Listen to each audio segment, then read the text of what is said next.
في هذه الحلقة رح نحلل قصة غريبة جدا، قصة عن خطة جيوسياسية كان من المفترض أن تكون ذكية جدا، لكنها تحولت إلى كارثة اقتصادية. هي قصة عن كيف يمكن لعملة واحدة أن تخلق فائزين وخاسرين بطرق لم يتوقعها أحد أبدا. خلونا نتخيل المشهد.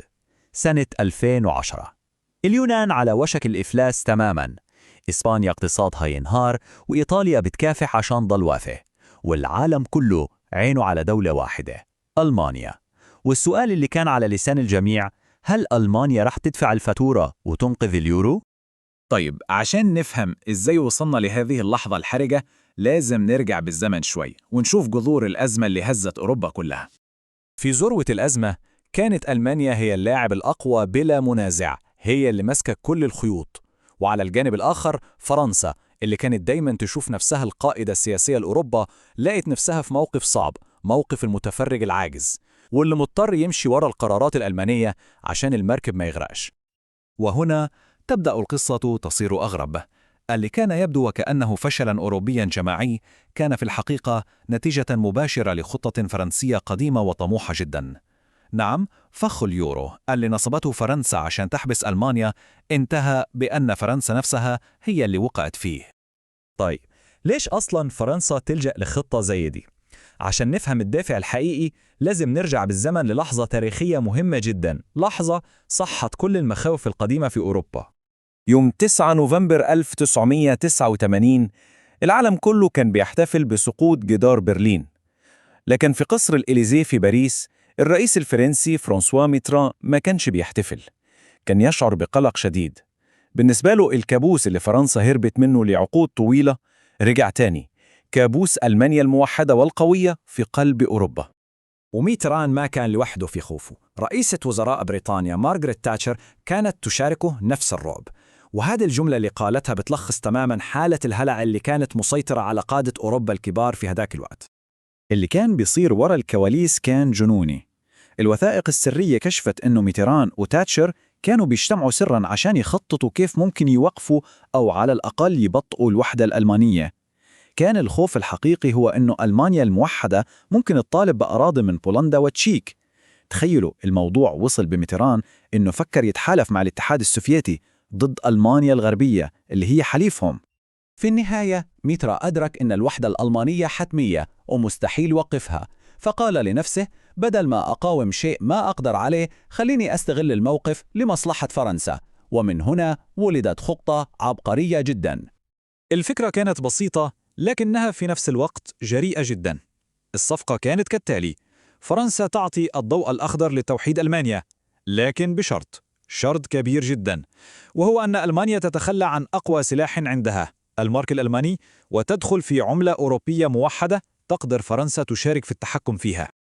ليش كل هذا التركيز على المارك الألماني بالذات؟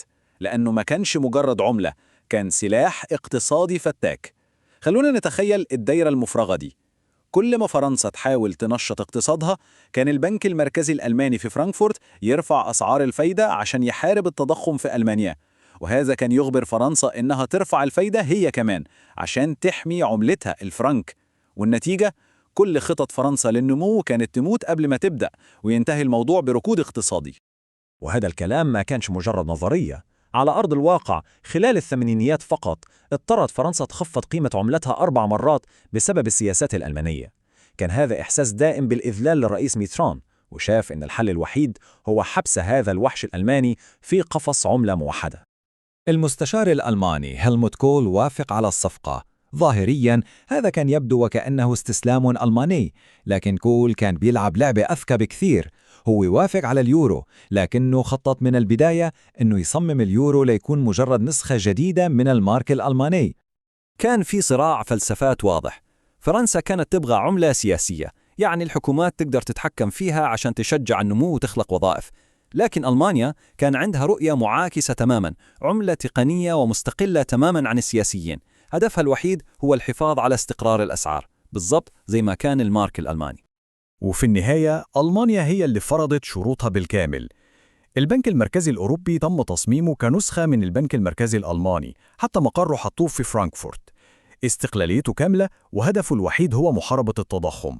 والأهم حطوا قواعد مالية صارمة جدا زي حدود العجز والدين عشان يربطوا إيدين الدول اللي بيعتبروها مسرفة زي فرنسا وإيطاليا. هلموت كول كان عارف إن الشعب الألماني مستحيل يوافق يتخلى عن المارك اللي بيحبوه ويعتزوا فيه، وفي مقابلة بعد سنوات اعترف بصراحة وقال إنه تجاهل رأي الأغلبية عن قصد لأنه كان شايف إن الوحدة الألمانية أهم، يعني هو ضحى بالمارك عشان يحقق حلم الوحدة التاريخي.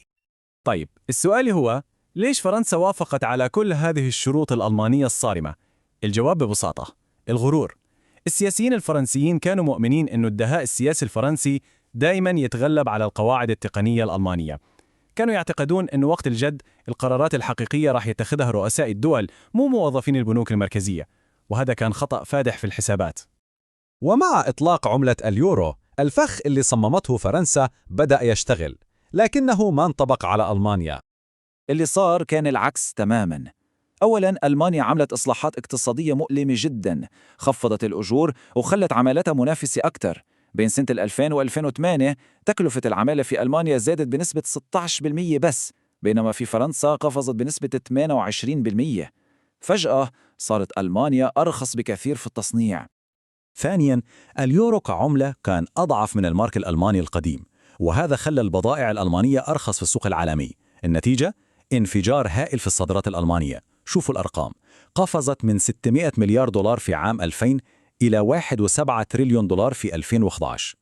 وهذا الجدول بيلخص القصة كلها. ألمانيا حققت فائض تجاري ضخم وأصبحت ثاني أكبر مصدر في العالم، أما فرنسا فعانت من عجز تجاري متزايد وخسرت حوالي 900 ألف وظيفة في القطاع الصناعي، وقطاع التصنيع عندها انهار بشكل كبير. والنهاية كانت مفارقة عجيبة. فرنسا اللي صممت قفص اليورو عشان تحبس في ألمانيا لقت نفسها هي المحبوسة جواته. النظام اللي بنته عشان تضعف منافستها انتهى بأنه دمر قاعدتها الصناعية. قصة فخ اليورو هي تذكير قوي بأن في التاريخ والسياسة العواقب غير المقصودة ممكن تكون هي الأقوى. فرنسا خسرت اللعبة اللي هي بدأتها، لكن السؤال اللي يبقى، هل ألمانيا هي الفائز الحقيقي على المدى الطويل؟ أو هل هذا الفخ اللي تصنع لعملاق واحد ما زال موجود وممكن يصطاد ضحايا جدد في المستقبل؟